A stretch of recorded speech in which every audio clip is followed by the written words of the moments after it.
2025 оны 4-р сарын 24-ээс 26-ны өдрүүдэд Бээжин хотод 18 дахь олон улсын аялал жуулчлалын үзэсгэлэн зохион байгуулагдажээ.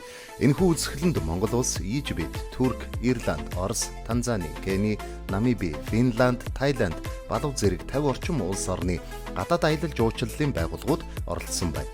Ингээд үзэгч та бүхэндээ Монгол улсын төлөөлөгчийн багтаа хийсэн ярилцлагыг хүргье.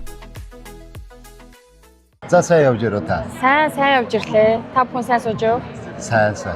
За ер нь одоо энэ удаа бас их олон хамт олонтой ирсэн юм байна, тийм ээ. За нийт Монгол улсаас Улаанбаатар хотоос 10 тур оператор компани мөн урлагийн Улаанбаатар чатрын уран бүтээлчид нийслэлээс мөн соёл спорт аялал жуулчлалын яамнаас нийтдээ 30 гаруй төлөөлөлтөй баг хамт олон хүрэлцэж ирж Монгол улс Улаанбаатар хотоос урьдчилж байна.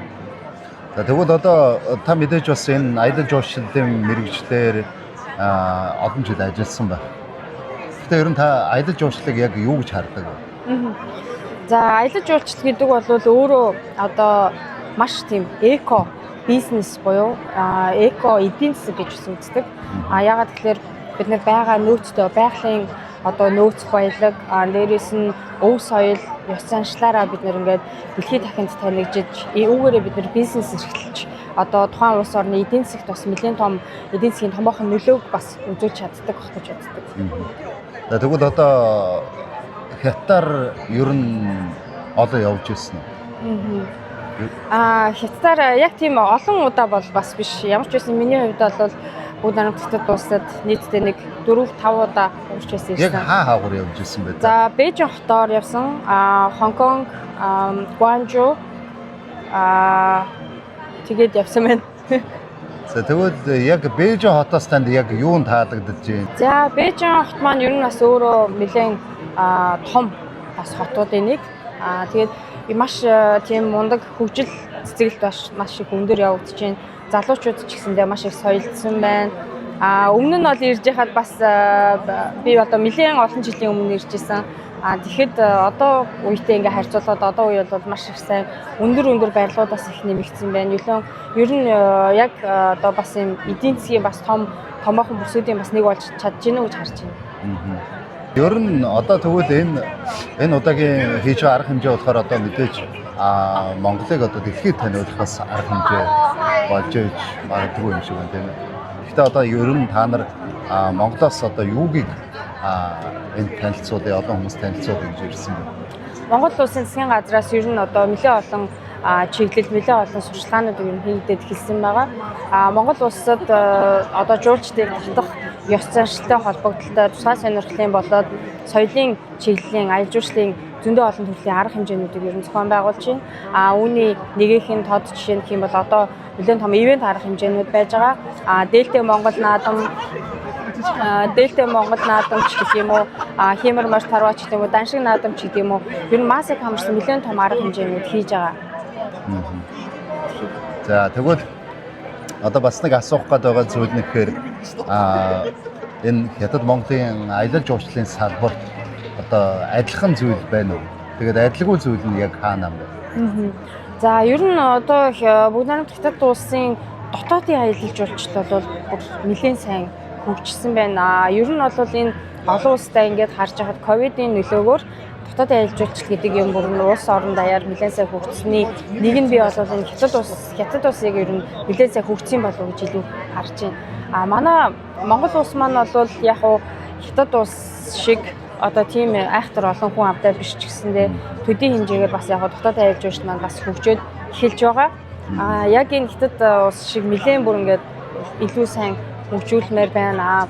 Мөн дээрээс нь одоо яг энэ Монгол улс маань өөрөө бас юм олон жилээр бас юм суурин улс байгаагүй учраас дандаа нөгөө нүүдлийн соёл иргэншилтэй байсан учраас Хятад улс шиг ч гэдэм үү, Ромын улс одоо Европын улсууд шиг ч гэдэм үү тийм түүхэн дурсгалтай айхтар тийм том барилга байшин юмнууд бол байдгүй.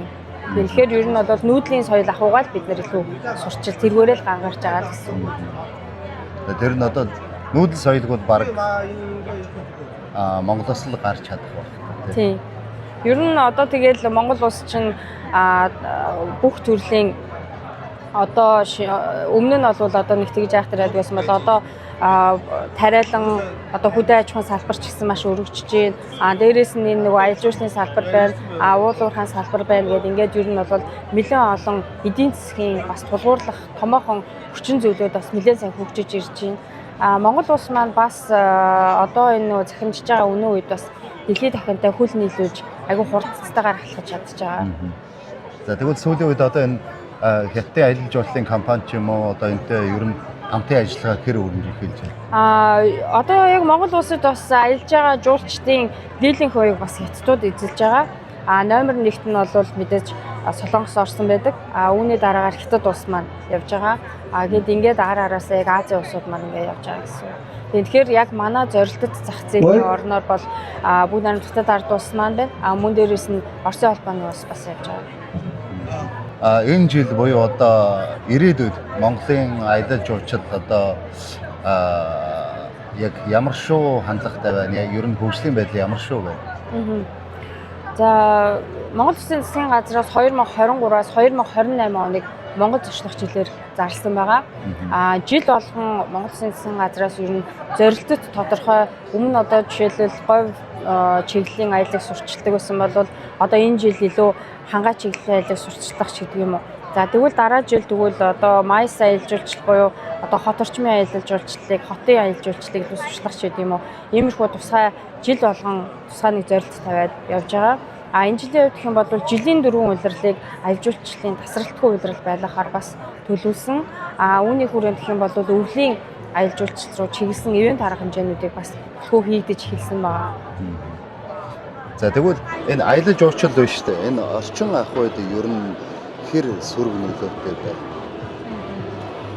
За аялал жуулчлал маань өөрөө яг эко салбар гэж үздэг. Тэгэхээр аялал жуулчлалыг бол би тодорхой хэмжээнд аялал жуулчлалыг хийж байгаа тур оператор байгууллагууд маань ч гэсэн өөрсдөө бараг л нөгөө байгалийн цагдаа, экологийн цагдаа шиг болсон байдаг учраас аялал жуулчлалыг бол би байгууллагуудынхээ ах таар тийм сөрөг нөлөө үзүүлэхгүй гэж хардаг.